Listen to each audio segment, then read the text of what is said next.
ಎಲ್ಲರಿಗೂ ನಮಸ್ಕಾರ. ಥಟ್ ಅಂತ ಹೇಳಿ ಕ್ವಿಜ್ ಕಾರ್ಯಕ್ರಮಕ್ಕೆ ತಮಗೆಲ್ಲ ಸ್ವಾಗತ.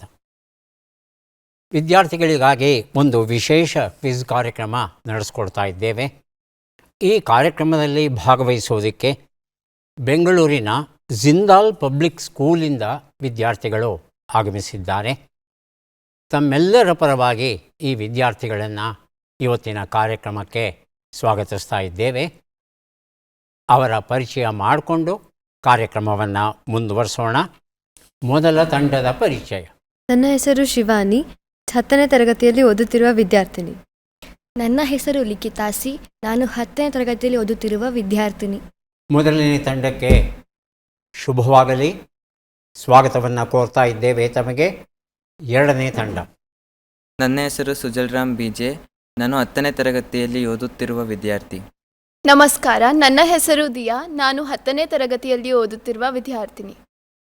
ಎರಡನೇ ತಂಡಕ್ಕೆ ಸ್ವಾಗತವನ್ನು ಕೋರ್ತಾ ಇದ್ದೇವೆ. ಶುಭವಾಗಲಿ ನಿಮಗೆ. ನಮ್ಮ ಮೂರನೆಯ ತಂಡ. ಎಲ್ಲರಿಗೂ ನಮಸ್ಕಾರ. ನನ್ನ ಹೆಸರು ಪೃಥ್ವಿ ಕುಮಾರ್, ನಾನು ಜಿಂದಾಲ್ ಶಾಲೆಯ 10ನೇ ತರಗತಿಯಲ್ಲಿ ಓದುತ್ತಿರುವ ವಿದ್ಯಾರ್ಥಿ. ನನ್ನ ಹೆಸರು ಸನ್ವಿತ್ಯನ್, ನಾನು ಜಿಂದಾಲ್ ಶಾಲೆಯಲ್ಲಿ 10ನೇ ತರಗತಿಯಲ್ಲಿ ಓದುತ್ತಿದ್ದೇನೆ. ತುಂಬ ಸಂತೋಷ. ಮೂರನೇ ತಂಡಕ್ಕೂ ಸಹ ಸ್ವಾಗತವನ್ನು ಕೋರ್ತಾ ಇದ್ದೇವೆ.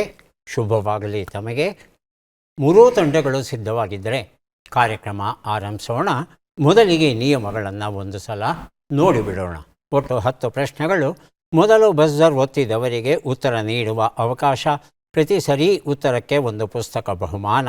ಆಯ್ಕೆಗಳು ಬರುವ ಮೊದಲೇ ಬಜರ್ ಒತ್ತಿ ಸರಿ ಉತ್ತರ ನೀಡಿದರೆ 2 ಪುಸ್ತಕ ಬಹುಮಾನ. 100 ಅಂಕ ಗಳಿಸಿದವರಿಗೆ ಒಂದು ಪುಸ್ತಕ ವಿಶೇಷ ಬಹುಮಾನ. ನಕಾರಾತ್ಮಕ ತಂತ್ರಗಳಿಗೆ ಅವಕಾಶವಿಲ್ಲ. ಇಂದಿನ ಕಾರ್ಯಕ್ರಮದಲ್ಲಿ ನಾವು ಕೊಡ್ತಾ ಇರೋ ಎಲ್ಲ ಪುಸ್ತಕಗಳನ್ನು ನಮಗೆ ಕೊಟ್ಟವರು ಚಂದ್ರಮ್ಮ ಮತ್ತು ಮನೆಯವರು. ಶರಣಗೌಡರು ಲಿಂಗೈಕ್ಯ GH ಬಸವರಾಜಪ್ಪ ಅವರ ನೆನಪಿನಲ್ಲಿ ಈ ಪುಸ್ತಕಗಳನ್ನು ಕೊಡ್ತಾ ಇದ್ದಾರೆ. ಅವರಿಗೆ ಕೃತಜ್ಞತೆಗಳನ್ನು ಸಲ್ಲಿಸ್ತಾ ಇದ್ದೇವೆ. ಮೊದಲ ಪ್ರಶ್ನೆ, ಮೊದಲ 2 ಪುಸ್ತಕ ಈಗ ನೋಡೋಣ. ಮಹಾಯುದ್ಧ 1 KP ಪೂರ್ಣಚಂದ್ರ ತೇಜಸ್ವಿ ಬರೆದಂಥ ಪುಸ್ತಕ. ನಿದ್ದೆಗೊಂದು ಕತೆ ಪ್ರಕಾಶ್ K ನಾಡಿಗ್ ಬರೆದಂಥ ಪುಸ್ತಕ. 2 ಪುಸ್ತಕ ಕೊಡ್ತಾ ಇದ್ದೇವೆ. ಮೊದಲ ಪ್ರಶ್ನೆ ಈಗ ಬಂತು. ಮಾನವನ ಇತಿಹಾಸದಲ್ಲಿ ಮೊದಲ ಬಾರಿಗೆ ಹೊಸ ವರ್ಷದ ಆಚರಣೆಯನ್ನು ಯಾವ ಸಂಸ್ಕೃತಿಯ ಜನರು ಆರಂಭಿಸಿದರು? ಮೆಸೊಪಟೋಮಿಯನ್ ನಾಗರಿಕರು ಅಥವಾ ಈಜಿಪ್ಷಿಯನ್ ನಾಗರಿಕರು? ಮೊದಲಿಗೆ ಬಜರ್ ಒತ್ತಿದವರು ಮೊದಲನೇ ತಂಡ. ತಮ್ಮ ಉತ್ತರ ಈಜಿಪ್ಷಿಯನ್ ನಾಗರಿಕರು ಅಂತ ಹೇಳ್ತಾ ಇದ್ದಾರೆ. ಉತ್ತರವನ್ನು ನೋಡು. ಆದರೆ ಸರಿಯಾದ ಉತ್ತರ ಮೆಸೊಪಟೋಮಿಯನ್ ನಾಗರಿಕರು. ಇವತ್ತಿಗೆ ಕ್ರಿಸ್ತಪೂರ್ವ 4000 ವರ್ಷಗಳ ಹಿಂದೆ ಹೊಸ ವರ್ಷದ ಆಚರಣೆಯನ್ನು ಆರಂಭಿಸಿದ್ರಂತೆ ಅವರು. ಹೊಸ ವರ್ಷದ ಆಚರಣೆ ಒಂದು ದಿನ ಮಾಡಿದರೆ ಹೆಚ್ಚು ನಾವು. ಆದರೆ ಅಂದಿನ ದಿನದಲ್ಲಿ 12 ದಿನಗಳ ಕಾಲ ನಿರಂತರವಾಗಿ ಈ ಹೊಸ ವರ್ಷದ ಆಚರಣೆಯನ್ನು ಮಾಡ್ತಾ ಇದ್ರಂತೆ. ಸಾಮಾನ್ಯವಾಗಿ ಬ್ಯಾಬಿಲೋನ್ ನಗರದಲ್ಲಿ ಈ ಉತ್ಸವ ಬಹಳ ವಿಜೃಂಭಣೆಯಿಂದ ನಡೀತಾ ಇತ್ತು. ವಸಂತ ಋತುವಿನ ಮೊದಲ ದಿನ ಆಗಿದ್ದ ಕಾರಣ ಅವರು ಸಾಮಾನ್ಯವಾಗಿ ಮಾರ್ಚ್ ತಿಂಗಳಲ್ಲೇ ಈ ಹೊಸ ವರ್ಷವನ್ನು ಆಚರಿಸುವ ಪದ್ಧತಿಯನ್ನು ಅವರು ರೂಢಿಸ್ಕೊಂಡಿದ್ದರು. ಜನವರಿ 1ರಂದು ಹೊಸ ವರ್ಷವನ್ನು ಆಚರಿಸದ್ದು ನಂತರ ಬಂದಂಥ ಒಂದು ಪದ್ಧತಿ ಅದು. ಈಗ 2 ಪುಸ್ತಕವನ್ನು ಕೊಡ್ತಾ ಇದ್ದೇವೆ. ಸೂರ್ಯ ನಮಸ್ಕಾರ ಕಾಕುಂಜೆ ಕೇಶವ ಭಟ್ಟ ಬರೆದಂಥ ಪುಸ್ತಕ. ಸುಸಂಸ್ಕೃತ ಪರಿವಾರ ಸುದೃಢ ರಾಷ್ಟ್ರ ವಿದ್ಯಾಭಾರತಿ ಕರ್ನಾಟಕ ಬರೆದಿರುವಂಥ ಪುಸ್ತಕ. ಪ್ರಶ್ನೆ, ಪ್ರಾಚೀನ ಮೆಸೊಪಟೋಮಿಯನ್ನರು ಹೊಸ ವರ್ಷದ 5ನೆಯ ದಿನದಂದು ತಮ್ಮ ಅರಸನಿಗೆ ಎಂತಹ ಗೌರವವನ್ನು ಸಲ್ಲಿಸುತ್ತಿದ್ದರು? ಹೊಸ ಕಿರೀಟ ಧಾರಣೆಯನ್ನು ಮಾಡಿಸುತ್ತಿದ್ದರು, ಕೆನ್ನೆಗೆ ಹೊಡೆದು ಕಿವಿಯನ್ನು ಹಿಂಡುತ್ತಿದ್ದರು.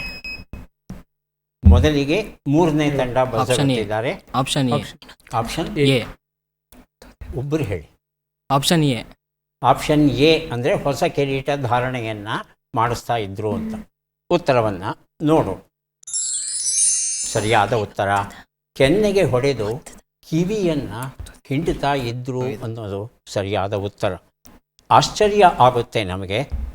ರಾಜ ಅವನು, ಆದರೂ ಸಹ ಈ ದಿನದಂದು ಪ್ರತಿ ವರ್ಷ ಈ ಮೊದಲ ದಿನ ಅಂದರೆ 5ನೇ ದಿನ, 12 ದಿನ ನಡೀತಾ ಇರುವಾಗ 5ನೇ ದಿನದಂದು ವೇದಿಕೆಯ ಮೇಲೆ ಕರೆಸಿ ಎಲ್ಲ ಪ್ರಜೆಗಳ ಸಮ್ಮುಖದಲ್ಲಿ ಅವನು ಹಾಕ್ಕೊಂಡಿರ್ತಕ್ಕಂಥ ಕಿರೀಟ, ಒಳ್ಳೆಯ ಉಡುಪುಗಳು, ರಾಜ ಉಡುಪು ಏನಿತ್ತು ಎಲ್ಲವನ್ನು ತೆಗೆಸಿಬಿಟ್ಟು ಸಾಮಾನ್ಯ ಮನುಷ್ಯನ ಹಾಗೆ ನಿಲ್ಲಬೇಕಾಗಿತ್ತು.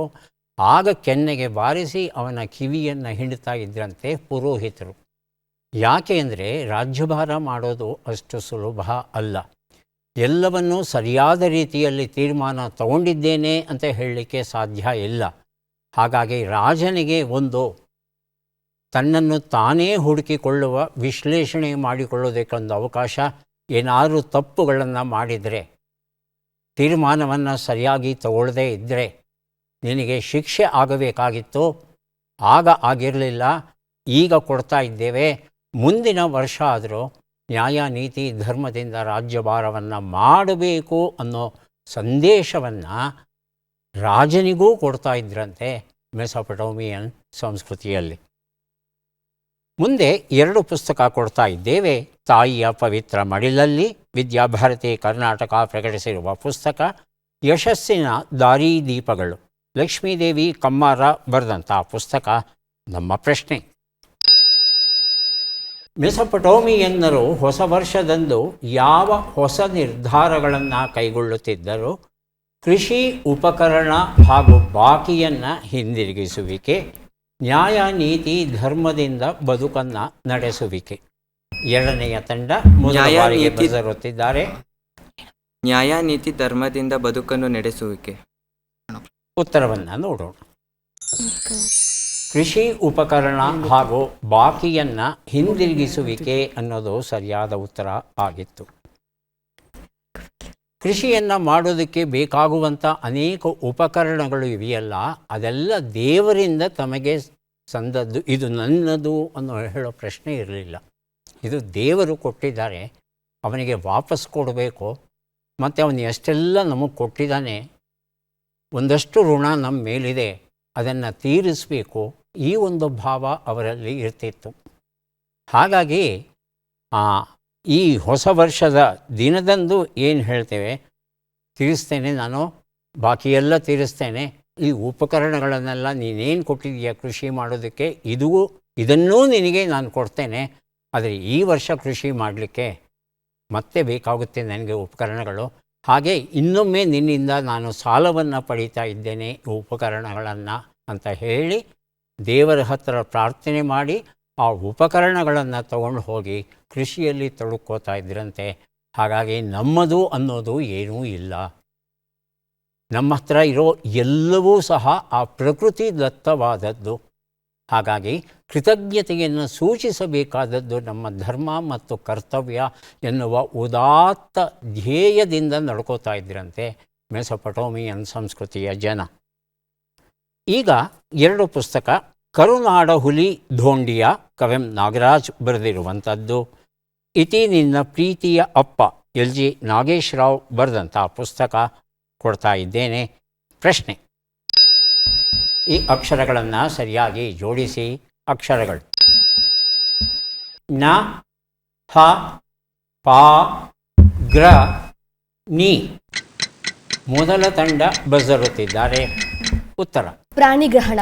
ಹಾಂ ಪ್ರಾಣಿಗ್ರಹಣ. ಒಂಚೂರು ನೋಡಮ್ಮ ಅಕ್ಷರಗಳನ್ನು.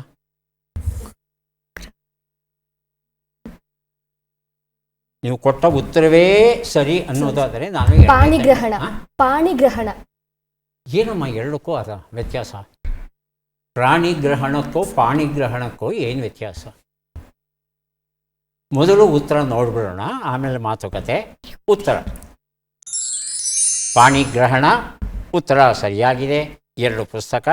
ಇತಿ ನಿನ್ನ ಪ್ರೀತಿಯಪ್ಪ, ಕರುನಾಡ ಹುಲಿ ಧೋಂಡಿಯ 2 ಪುಸ್ತಕವನ್ನು ಮೊದಲ ತಂಡಕ್ಕೆ ಕೊಟ್ಟಿದ್ದೇವೆ. ಏನಮ್ಮ ವ್ಯತ್ಯಾಸ? ಪಾಣಿಗ್ರಹಣ ಅಂದರೆ ಏನು ಗೊತ್ತಿಲ್ಲ. ಪಾಣಿ ಅಂದ್ರೇನು? ಕೈ. ಹಾಂ. ಗ್ರಹಣ ಅಂದ್ರೇನು? ಹಿಡ್ಕೊಳ್ಳೋದು. ಎಲ್ಲಿ ಹಿಡ್ಕೋತಾರೆ ಗಂಡು ಹೆಣ್ಣು ಕೈಗಳನ್ನು? ಮದುವೆ ಆಗೋವಾಗ. ಹಾಗಾಗಿ ಪಾಣಿಗ್ರಹಣ ಅಂದರೆ ಮದುವೆ ಆಗೋದು ಅಂತ ಅರ್ಥ. ಆದರೆ ಅನೇಕ ಹೆಣ್ಣು ಮಕ್ಕಳು ಮದುವೆ ಆಗಿ 1 ತಿಂಗಳಾದಮೇಲೆ ಹೇಗಿತ್ತೆ ಪಾಣಿಗ್ರಹಣ ಅಂತ ಕೇಳಿದ್ರೆ ಅದು ಪಾಣಿಗ್ರಹಣ ಅಲ್ಲ, ಪ್ರಾಣಿಗ್ರಹಣ ಅಂತ ಹೇಳ್ತಾರೆ. ಆ ಗಂಡು ಅಷ್ಟು ಒರಟಾಗಿ ನಡ್ಕೋತಾನಂತೆ, ಪ್ರಾಣಿಯ ಎಲ್ಲ ಲಕ್ಷಣಗಳು ಅವನಲ್ಲಿ ಮೈಗೂಡಿರುತ್ತಂತೆ. ಹೀಗೆ ಕೆಲವು ಹೆಣ್ಣು ಮಕ್ಕಳ ಅಭಿಪ್ರಾಯ. ಪಾಣಿಗ್ರಹಣ ಉತ್ತರ ಸರಿಯಾಗಿದೆ. ಪುಸ್ತಕ ಕೊಟ್ಟಿದ್ದೇವೆ. ಈಗ 2 ಪುಸ್ತಕ ಕೊಡ್ತಾ ಇದ್ದೇವೆ. ನೀಳ್ಗೆಡೆಯ ಹುಡುಗಿ ಹನಿಗವಿತೆಗಳು, ಶ್ರೀನಿವಾಸ ಮೂರ್ತಿ ಎನ್ ಸುಂಡ್ರಹಳ್ಳಿ ಇದನ್ನು ಬರೆದಿದ್ದಾರೆ. ಪ್ರಶ್ನೆ: ಈ ಅಕ್ಷರಗಳನ್ನು ಸರಿಯಾಗಿ ಜೋಡಿಸಿ. ಜ ಓ. ಮತ್ತೆ ಮೊದಲನೇ ತಂಡ ಬಜರ್ ಒತ್ತಿದ್ದಾರೆ. ಉತ್ತರ ಜನಜಂಗುಳಿ. ಜನಜಂಗುಳಿ ಅಂತ ಹೇಳ್ತಾ ಇದ್ದಾರೆ. ನೀವೇ ಹೇಳ್ತಾ ಇದ್ದೀರಾ, ನಿಮ್ಮ ಗೆಳತಿಗೆ ಅವಕಾಶ ಕೊಡ್ತಾ ಇದ್ದೀರಾ? ಏನಮ್ಮ, ನೀ ಹೇಳಿದ್ಯಾ ಅಥವಾ ಅವರೇ ಹೇಳಿದ್ರು. ಓ, ಜೋರಿದಾರ ಹಾಗಿದ್ದ. ಉತ್ತರವನ್ನು ನೋಡೋಣ. ಜನಜಂಗುಳಿ ಉತ್ತರ ಸರಿಯಾಗಿದೆ. ನೀಳ್ಜಡೆಯ ಹುಡುಗಿ 2 ಪುಸ್ತಕಗಳನ್ನು ತಮಗೆ ಕೊಟ್ಟಿದ್ದೇವೆ. ಈಗ ಕೊಡ್ತಾ ಇದ್ದೇವೆ ಜನಸಾಮಾನ್ಯರಿಗಾಗಿ ಕಾನೂನು ಮಾಹಿತಿ, ಕರ್ನಾಟಕ ರಾಜ್ಯ ಕಾನೂನು ಸೇವೆಗಳ ಪ್ರಾಧಿಕಾರ 2 ಪುಸ್ತಕ ಕೊಡೋಕ್ಕೆ ಸಿದ್ಧವಾಗಿದ್ದೇವೆ. ಪ್ರಶ್ನೆ: ಈ ಅಕ್ಷರಗಳನ್ನು ಸರಿಯಾಗಿ ಜೋಡಿಸಿ. ಅಕ್ಷರಗಳು ಜ ಓ. ಮತ್ತೆ ತಾವೇ ಬಜರ್ ಒತ್ತಿದ್ದೀರಿ, ಹೇಳಿ. ಕಬ್ಬಿನ ಜಲ್ಲೆ. ಕಬ್ಬಿನ ಜಲ್ಲೆ. ತಂಡ 2, ತಂಡ 3 ಸರಿ ಇರಬಹುದಾ? ಸುಮ್ಮನೆ ಕೂತ್ಬಿಟ್ರೆ ಹೇಗೆ ಕೂತಿರ್ಬೇಕಾಗತ್ತೆ? ಜೋರಿದಾರ ಅವರು. ಏನಾದರೂ ತಪ್ಪಿದೆ ಅಂತ ಅನಿಸಿದ್ರೆ ಬಜರ್ ಒತ್ತಿ. ಕೇಳ್ತೇನೆ ನಿಮ್ಮನ್ನು. ಉತ್ತರವನ್ನು ನೋಡೋಣ. ಕಬ್ಬಿನ ಜಲ್ಲೆ ಉತ್ತರ ಸರಿಯಾಗಿದೆ. ಜನಸಾಮಾನ್ಯರಿಗಾಗಿ ಕಾನೂನು ಮಾಹಿತಿ ಈ ಒಂದು ಪುಸ್ತಕವನ್ನು ಕೊಟ್ಟಿದ್ದೇನೆ. ತಂಡ 1 ವಿದ್ಯಾರ್ಥಿನಿಯರಿಗೆ. ಹಾಗೆಂದರೆ ಏನಮ್ಮ ಕಬ್ಬಿನ ಜಲ್ಲೆ ಅಂತ? ಕಬ್ಬು ಗೊತ್ತಾಯ್ತು ನಮಗೆ, ಜಲ್ಲೆ ಅಂದರೆ ಏನು? ಕಬ್ಬಿನ ರಸ ತೆಗೆಯೋ. ಅಲ್ಲ, ಕಬ್ಬಿನ ಜಲ್ಲೆ ಸರಿಗಿದೆ, ಉತ್ತರ ಪುಸ್ತಕನೂ ಕೊಟ್ಟಾಯಿತು. ಈಗ ನನ್ನ ಪ್ರಶ್ನೆ ಏನಂದರೆ ಜಲ್ಲೆ ಅಂದರೆ ಏನು ಅಂತ. ಕಬ್ಬಿನಿಂದ ರಸ ತೆಗೆಯೋದು ಅಂತ. ಕಬ್ಬಿನಿಂದ ರಸ ತೆಗೆಯೋ. ಹಾಗಲ್ಲ. ರಸ ತೆಗೆದಾದ್ಮೇಲೆ ಸಾಮಾನ್ಯವಾಗಿ ನಾವು ಕಬ್ಬು ತಿನ್ನೋದು ಅಂದರೆ ಏನು ಮಾಡ್ತೇವೆ? ಒಂದು ದೊಡ್ಡ ಕಬ್ಬು ತಂದು ಅದನ್ನು ತುಂಡುಗಳಾಗಿ ಮಾಡಿ ಒಂದೊಂದು ತುಂಡನ್ನು ಮಾಡಿ ತಿಂತೇವೆ. ಆದರೆ ಹಳ್ಳಿ ಕಡೆ ಹಾಗೆ ತುಂಡು ಮಾಡಿಕೊಟ್ರೆ ತಿನ್ನಲ್ಲ ಅವರು. ಇಡೀ ಕಬ್ಬಿನ ಗಿಡವನ್ನೇ ಕಿತ್ತುಕೊಡ್ಬೇಕು. ಹಾಗಾಗಿ ಇಡೀ ಕಬ್ಬಿನ ಗಿಡ ಇರುತ್ತಲ್ಲ, ಮೇಲೆ ಇರ್ತಕ್ಕಂಥ ಎಲೆಗಳಿಂದ ಹಿಡಿದು ಬೇರಿನವರೆಗೆ ಅದಷ್ಟನ್ನೂ ಸೇರಿಸಿದರೆ ಕಬ್ಬಿನ ಜಲ್ಲೆ ಅಂತಾರೆ. ಇಡೀ ಜಲ್ಲೆಯನ್ನೇ ತಿನ್ನೋರಿದ್ದಾರೆ ನಮ್ಮಲ್ಲಿ ಅಲ್ವಾ? ಕಲ್ಲು ಗಟ್ಟಿಯಾಗಿದ್ದರೆ ತಿನ್ಬೋದು. ಮುಂದೆ 2 ಪುಸ್ತಕವನ್ನು ಕೊಡೋದಕ್ಕೆ ಸಿದ್ಧವಾಗ್ತಾ ಇದ್ದೇವೆ. ಐತಾಳರ ಕಥೆಗಳು, ಎಡಗುಡ್ಡೆ ಚಂದ್ರಶೇಖರ ಐತಾಳ್ ಇದನ್ನು ಬರೆದಿದ್ದಾರೆ. ನಮ್ಮ ಪ್ರಶ್ನೆ ತುಂಬ ಸುಲಭವಾದ ಪ್ರಶ್ನೆ. ಬುಟ್ಟಿಯಲ್ಲಿ 5 ಹಣ್ಣುಗಳಿವೆ, ಅವುಗಳಲ್ಲಿ 2 ಹಣ್ಣನ್ನು ನೀನು ತೆಗೆದುಕೊಂಡೆ. ಈಗ ನಿನ್ನ ಹತ್ತಿರ ಎಷ್ಟು ಹಣ್ಣುಗಳಿವೆ? 3 ಹಣ್ಣು, 2 ಹಣ್ಣು. ಮೊದಲಿಗೆ ಮೊದಲನೇ ತಂಡ, ಆನಂತರ 3ನೆಯ ತಂಡ. 3 ಹಣ್ಣು. 3 ಹಣ್ಣು ನಿಮ್ಮ ಹತ್ರ ಇದೆಯಾ? ಹಾಂ, ನೀವು ಹೇಳಿಪ್ಪ. 3 ಹಣ್ಣ, 4 ಹಣ್ಣ, 5 ಹಣ್ಣ? 3. ಉತ್ತರವನ್ನು ನೋಡು. 2 ಅಂತಾರಲ್ಲಪ್ಪ. ಬುಟ್ಟಿಯಲ್ಲಿ 5 ಹಣ್ಣುಗಳಿವೆ, ಅವುಗಳಲ್ಲಿ 2 ಹಣ್ಣನ್ನು ನೀನು ತಗೊಂಡಿದೀಯಾ. ಈಗ ನಿನ್ನ ಹತ್ರ ಎಷ್ಟು ಹಣ್ಣಿದೆ? ಬುಟ್ಟಿಯಲ್ಲಿ ಎಷ್ಟಿದೆ ಅಂತ ಕೇಳ್ತಾ ಇಲ್ಲ ನೋಡಿ. ಶಬ್ದಗಳ ಜೊತೆ ಆಟ ಆಡೋದಿದೆ. ಇದಕ್ಕೆ ಪ್ಯಾರಲಲ್ ಥಿಂಕಿಂಗ್ ಅಂತಾರೆ. ಒಂದು ಪ್ರಶ್ನೆಗೆ ಒಂದೇ ಉತ್ತರ ಇರಬೇಕಾಗಿಲ್ಲ, ಸ್ವಲ್ಪ ವಿಭಿನ್ನವಾದ ಉತ್ತರಗಳು ಇರಬಹುದು. ಹಾಗಾಗಿ ಉತ್ತರ ಕೊಡುವಾಗ ಸ್ಪರ್ಧಾತ್ಮಕ ಪರೀಕ್ಷೆಗಳಲ್ಲಿ ಸ್ವಲ್ಪ ಎಚ್ಚರಿಕೆಯಿಂದ ಇರಬೇಕಾಗುತ್ತೆ. ಮುಂದೆ 2 ಪುಸ್ತಕಗಳನ್ನು ಕೊಡ್ತಾ ಇದ್ದೇವೆ. ವೇದಗಳಲ್ಲಿ ಏನಿದೆ? ಎಡಗುಡ್ಡೆ ಚಂದ್ರಶೇಖರ ಐತಾಳ್ ಬರೆದಂಥ ಪುಸ್ತಕ. ನಮ್ಮ ಪ್ರಶ್ನೆ ಈಗ ಬಂತು. ಯಾವುದು ಭಾರ? 10 kg ಕಬ್ಬಿಣ, 10 kg ಹತ್ತಿ. ಮೊದಲಿಗೆ ಮೊದಲನೇ ತಂಡ. 2 ಒಂದೇ ಭಾರ ಇರುತ್ತದೆ. 2 ಒಂದೇ ಭಾರನಾ? 2 ಸಮ ಕಬ್ಬಿಣ ಭಾರ ಅಂತಿದ್ದಾರೆ. 2ನೇ ತಂಡ 2 ಸಮ. 2 ಸಮ. 3ನೇದು 10 kg ಹತ್ತಿ. ಹತ್ತಿ ಹೆಚ್ಚು ಭಾರ ಇರುತ್ತೆ ಅಂತ. ಉತ್ತರವನ್ನು ನೋಡು. ಅಲ್ಲಪ್ಪ 2 10 kg ಇದಿರುತ್ತಲ್ವಾ ಅಲ್ವಾ? ಕಬ್ಬಿಣನೂ 10 kg ಇದೆ, ಹತ್ತಿನೂ 10 kg ಇದೆ. ಆದರೆ ಮನುಷ್ಯನ ಮನಸ್ಸು ಹೇಗೆ ಕೆಲಸ ಮಾಡುತ್ತೆ ಅಂದರೆ, ಹತ್ತಿ ಅಂದರೆ ಹಗುರ, ಕಬ್ಬಿಣ ಅಂದರೆ ಭಾರ. ಹಾಗಾಗಿ ಕಬ್ಬಿಣವೇ ಜಾಸ್ತಿ, 10 kg ಕಬ್ಬಿಣನೇ ಜಾಸ್ತಿ 10 kg ಹತ್ತಿಗಿಂತ ಅನ್ನೋ ತೀರ್ಮಾನಕ್ಕೆ ಬಂದುಬಿಡುತ್ತೆ. ಅದಕ್ಕೆ ಶಬ್ದಗಳ ಜೊತೆ ಆಟ ಆಡುವಾಗ ಎಚ್ಚರಿಕೆಯಿಂದ ಇರಬೇಕಾಗುತ್ತೆ. 2 ಪುಸ್ತಕ ಮೊದಲನೇ ತಂಡಕ್ಕೆ ನಾವು ಕೊಡ್ತಾ ಇದ್ದೇವೆ. ಈಗ ಮತ್ತೆ 2 ಪುಸ್ತಕಗಳನ್ನು ಕೊಡ್ತಾ ಇದ್ದೇವೆ. ಕಥಾ ಸಂಕಲನ ಕಾನ್ಪುರ್ ಟು ಕರೋಲ್ ಬಾಗ್ ಅಂತ ಬಾಲಚಂದ್ರ ಭಟ್ ಓಡಲ ಮನೆ ಬರೆದಿರುವಂಥ ಪುಸ್ತಕ. ಪ್ರಶ್ನೆ: ನಾನು ಒಂದು ಮೂಲೆಯಲ್ಲಿ ಕುಳಿತಿದ್ದರೂ ಜಗತ್ತನ್ನೆಲ್ಲ ಸುತ್ತಿ ಬರಬಲ್ಲೆ, ನಾನು ಯಾರೋ? ಅಂಚೆ ಚೀಟಿ ಮನಸ್ಸು. ಬಜರುತಿ ಉತ್ತರವನ್ನು ಕೊಡಿ. ಮೊದಲಿಗೆ ಬಜರುತ್ತಿದ್ದಾರೆ 3ನೇ ತಂಡ. ತಮ್ಮ ಉತ್ತರ ಮನಸ್ಸು. ಮನಸ್ಸು. ಉತ್ತರವನ್ನು ನೋಡು. ಅಂಚೆ ಚೀಟಿನಪ್ಪ. ಮನಸ್ಸನ್ನು ಮೂಲೆಯಲ್ಲಿ ಕೂರಿಸ್ಬೇಕಾಗಿಲ್ಲ, ನೀವು ಮನಸ್ಸನ್ನು ಮುಕ್ತವಾಗಿ ಹರಿಬಿಡಬೇಕು ಅಲ್ವಾ? ಆದರೆ ಅಂಚೆ ಚೀಟಿ ಯಾವುದಾದ್ರು ಒಂದು ಕಾರ್ನರಲ್ಲಿ ಅಂಟಿಸಿರ್ತೇವೆ, ಅದು ಯಾವ ದೇಶಕ್ಕೆ ಬೇಕಾದರೂ ಹೋಗುತ್ತೆ. ಇದು ಸರಿಯಾದ ಉತ್ತರ ಆಗಿತ್ತು. ಈಗ ಮುಂದೆ ಕೊಡಲಿರುವ ಪುಸ್ತಕ ಕಂಚುಗನ್ನಡಿ ನಾಟಕ, ಉಷಾ ನರಸಿಂಹನ್ ಬರೆದಿರುವಂಥದ್ದು.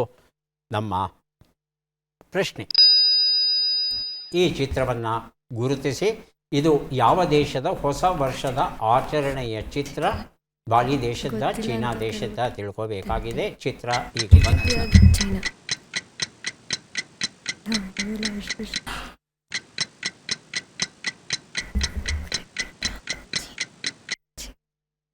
ಮೊದಲಿಗೆ 3ನೇ ತಂಡ ಬಜರುತ್ತಿದ್ದಾರೆ. ಉತ್ತರ ಚೈನಾ ದೇಶ. ಚೈನಾ ದೇಶ ಅಂತ ಹೇಳ್ತಾ ಇದ್ದಾರೆ. ಉತ್ತರವನ್ನು ನೋಡೋಣ. ಚೈನಾ ದೇಶ ಉತ್ತರ ಸರಿಯಾಗಿದೆ. ಡ್ರ್ಯಾಗನ್ ಡಾನ್ಸ್ ಅಂತ ಕರೀತಾರೆ ಕಂಚುಗನ್ನಡಿ. ಈ ಪುಸ್ತಕವನ್ನು ಕೊಟ್ಟಿದ್ದೇನೆ 3ನೇ ತಂಡಕ್ಕೆ. ಈ ಡ್ರ್ಯಾಗನ್ ನೃತ್ಯ ಎಲ್ಲ ಎಲ್ಲಿ ಬೌದ್ಧ ಧರ್ಮದ ಪ್ರಭಾವ ಇರುತ್ತೋ ಆ ದೇಶಗಳಲ್ಲಿ ಹೆಚ್ಚು ಕಂಡು ಬರುತ್ತೆ. ಬಾಲಿಯಲ್ಲೂ ಸಹ ಬೌದ್ಧ ಧರ್ಮವನ್ನು ನಾವು ನೋಡಬಹುದು. ಆದರೂ ಅಲ್ಲಿ ಹಿಂದೂ ಧರ್ಮ ಸಾಕಷ್ಟು ಪ್ರಭಾವದಲ್ಲಿದೆ. ಹಾಗಾಗಿ ಹೊಸ ವರ್ಷದ ದಿನದಂದು ಅವರು ಡ್ರ್ಯಾಗನ್ ನೃತ್ಯ ಮಾಡುವ ಸಾಧ್ಯತೆ ಬಹಳ ಕಡಿಮೆ. ಏನಿದ್ರೂ ಅದು ಚೀನಾದಲ್ಲಿ, ಕೊರಿಯಾದಲ್ಲಿ ಇಂಥ ಕಡೆ ನೋಡಬಹುದು. ಡಾಕ್ಟರ್ ನಾ ಮೊಗಸಾಲೆ ಅವರು ಬರೆದ ನೆಲ ಮುಗಿಲುಗಳ ಮಧ್ಯೆ ಎನ್ನುವ ಕಾದಂಬರಿ ಕೃತಿ ಈಗ ಕೊಡ್ತಾ ಇದ್ದೇವೆ. ನಮ್ಮ ಪ್ರಶ್ನೆ: ಈ ಅಕ್ಷರಗಳನ್ನು ಸರಿಯಾಗಿ ಜೋಡಿಸಿ. ಅಕ್ಷರಗಳು: ಲಿ, ಡು, ದುಮ್, ಗೆ, ಮ. ಪ್ರಶ್ನೆಯನ್ನು ಓದಿ ಮುಗಿಸೋಷ್ಟರಲ್ಲಿ ಮೊದಲನೇ ತಂಡ ಹಾಗೂ 2ನೇ ತಂಡ ಇಬ್ಬರೂ ಬಜರುತ್ತಿದ್ದಾರೆ. ಮೊದಲ ತಂಡ ದುಂಡು ಮಲ್ಲಿಗೆ. 2ನೆಯ ತಂಡ ದುಂಡು ಮಲ್ಲಿಗೆ. ಉತ್ತರವನ್ನು ನೋಡು. ದುಂಡು ಮಲ್ಲಿಗೆ ಉತ್ತರ ಸರಿಯಾಗಿದೆ. ನೆಲ ಮುಗಿಲುಗಳ ಮಧ್ಯೆ ಎನ್ನುವ ಈ ಕಾದಂಬರಿ ಕೃತಿಯನ್ನು ಮೊದಲನೇ ತಂಡದ ವಿದ್ಯಾರ್ಥಿಗಳಿಗೆ ಕೊಟ್ಟಿದ್ದೇನೆ. ಎಷ್ಟೆಷ್ಟು ಮಲ್ಲಿಗೆಗಳು ಗೊತ್ತು ನಿಮಗೆ? ಒಂದೇ ಥರ ಮಲ್ಲಿಗೆನೋ ಗೊತ್ತಿರೋದು? ಯಾವ್ಯಾವ್ದು ಗೊತ್ತು? ತಪ್ಪಿದ್ರೂ ಪರವಾಗಿಲ್ಲ. ದುಂಡು ಮಲ್ಲಿಗೆ ಮತ್ತೆ ಭಟ್ಕಳ ಮಲ್ಲಿಗೆ. ಹಾಂ, ಕರ್ನಾಟಕದಲ್ಲಿ 3 ರೀತಿಯ ಮಲ್ಲಿಗೆ ಇದೆಯಲ್ಲ, ಅದು ಜಾಗತಿಕ ಏಕಸ್ವಾಮ್ಯ, ಜಿಗ್ರಾಫಿಕಲ್ ಇಂಡಿಕೇಶನ್ ಅಂತ ಹೇಳ್ತಾರೆ. ಒಂದು ಮೈಸೂರು ಮಲ್ಲಿಗೆ, 2ನೇದು ಉಡುಪಿ ಮಲ್ಲಿಗೆ, 3ನೇದು ಹೂವಿನ ಹಡಗಲಿ ಮಲ್ಲಿಗೆ. ಹೂವಿನ ಹಡಗಲಿ ಅಲ್ಲಿ ಬೆಳೆಯುವಂಥ ಮಲ್ಲಿಗೆ ಹೂಗಳನ್ನು ಹಡಗುಗಳಲ್ಲಿ ತುಂಬಿ ಹಂಪಿಗೆ ಕಳಿಸ್ತಾ ಇದ್ರಂತೆ ವಿರೂಪಾಕ್ಷನ ಪೂಜೆಗೆ ಮತ್ತು ಕೃಷ್ಣದೇವರಾಯನ ರಾಣಿವಾಸಕ್ಕೆ. ಹಾಗಾಗಿ ಆ ಹಳ್ಳಿಯನ್ನೇ ಹೂವಿನ ಹಡಗಲಿ ಅಂತ ಕರೀತಾರೆ. ಮಲ್ಲಿಗೆ ಬಗ್ಗೆ ಯೋಚನೆ ಮಾಡೋಕ್ಕೆ ಶುರು ಮಾಡ್ತು ಅಂದರೆ ಕರ್ನಾಟಕದಲ್ಲಿ ಅದ್ಭುತವಾದ ನಮೂನೆಗಳನ್ನು ನಾವು ನೋಡಬಹುದು. ಮುಂದೆ 2 ಪುಸ್ತಕ ಕೊಡ್ತಾ ಇದ್ದೇವೆ. ಕೃಷ್ಣ ಕಾರಣ, ಕೆ ರಘು ಶೆಟ್ಟಿ ಬರೆದಿರುವಂಥದ್ದು. ಪ್ರಶ್ನೆಯನ್ನು ನೋಡೋಣ. ಈ ಅಕ್ಷರಗಳನ್ನು ಸರಿಯಾಗಿ ಜೋಡಿಸಿ. ಅಕ್ಷರಗಳು: ಪ್ರ, ಭೂ, ಜಾ, ತ್ವ, ಪ್ರ. ಮೊದಲನೇ ತಂಡ ಹಾಗೂ 3ನೇ ತಂಡ. ಮೊದಲನೇ ತಂಡ ಪ್ರಜಾಪ್ರಭುತ್ವ. ಪ್ರಜಾಪ್ರಭುತ್ವ. 3ನೇ ತಂಡ ಅದೇ ಉತ್ತರವನ್ನು ನೋಡು. ಪ್ರಜಾಪ್ರಭುತ್ವ ಉತ್ತರ ಸರಿಯಾಗಿದೆ. ಕೃಷ್ಣ ಕಾರಣ ಎನ್ನುವ ಈ ಒಂದು ಪುಸ್ತಕವನ್ನು ಕೊಟ್ಟಿದ್ದೇನೆ. ಪ್ರಜಾಪ್ರಭುತ್ವ ಡೆಮಾಕ್ರಸಿ ಎಲ್ಲಿ ಹುಟ್ಟಿದ್ದು? ನಮ್ಮ ದೇಶದಲ್ಲೇ ಹುಟ್ಟಿದ್ದು ಅಂತಾರೆ. ಮಹಾಜನಪದಗಳು ಓದಿರ್ಬೇಕಲ್ವಾ? ಹಾಂ, 10th ಬರುತ್ತಲ್ವಾ ಮಹಾಜನಪದಗಳು? 16 ಮಹಾಜನಪದ ಇತ್ತು ಅಂತ ಹೇಳ್ತಾರಲ್ಲ, ಅದು ಪ್ರಜಾಪ್ರಭುತ್ವದ ಮೂಲ ತತ್ವವನ್ನು ಒಳಗೊಂಡಿದ್ದಂಥ ಒಂದು ವ್ಯವಸ್ಥೆ ಅಂತ ಹೇಳ್ತಾರೆ. ಈಗ ಉತ್ತಂಗ ಮತ್ತು ಇತರ ಸ್ಫೂರ್ತಿದಾಯಕ ಕಥೆಗಳು ಕೆ ರಘು ಶೆಟ್ಟಿ ಬರೆದಿರುವಂಥದ್ದು ಕೊಡ್ತಾ ಇದ್ದೇವೆ. ನಮ್ಮ ಪ್ರಶ್ನೆ, ಈ ಅಕ್ಷರಗಳನ್ನು ಸರಿಯಾಗಿ ಜೋಡಿಸಿ. ಅಕ್ಷರಗಳು ಮ, ಪ, ಸ, ರ, ಟ.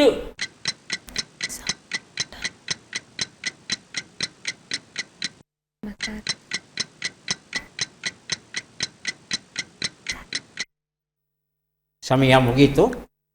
10 ಸೆಕೆಂಡುಗಳ ಅವಧಿ.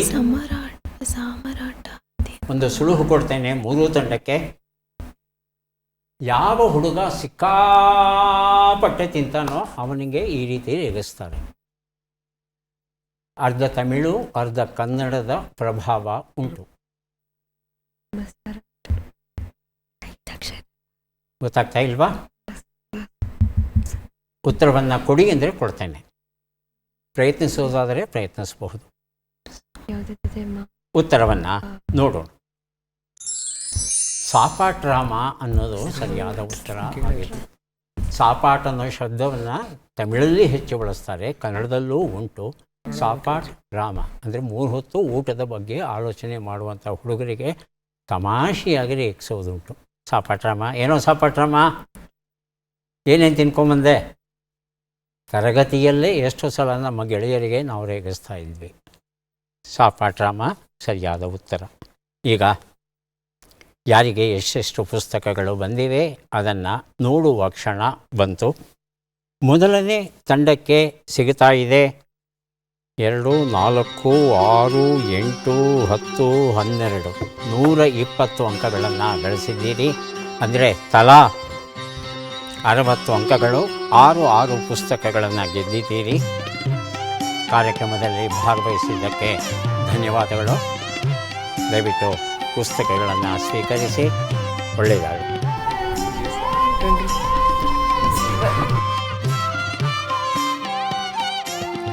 ಎರಡನೆಯ ತಂಡಕ್ಕೆ ಸಂಗೀತಗಾರರು ಮತ್ತು ಹಾಸ್ಯ ಪ್ರಸಂಗಗಳು ಎನ್ನುವ ಒಂದು ಅಪರೂಪದ ಮಾಹಿತಿಯನ್ನು ಒಳಗೊಂಡಂಥ ಪುಸ್ತಕ ಕೊಡ್ತಾ ಇದ್ದೇವೆ. ಅಭಿನಂದನೆಗಳು.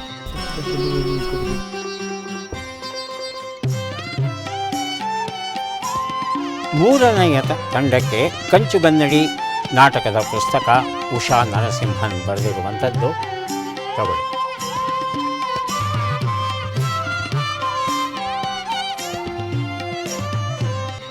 ಮತ್ತೆ ಭೇಟಿಯಾಗೋಣ. ನಮಸ್ಕಾರ.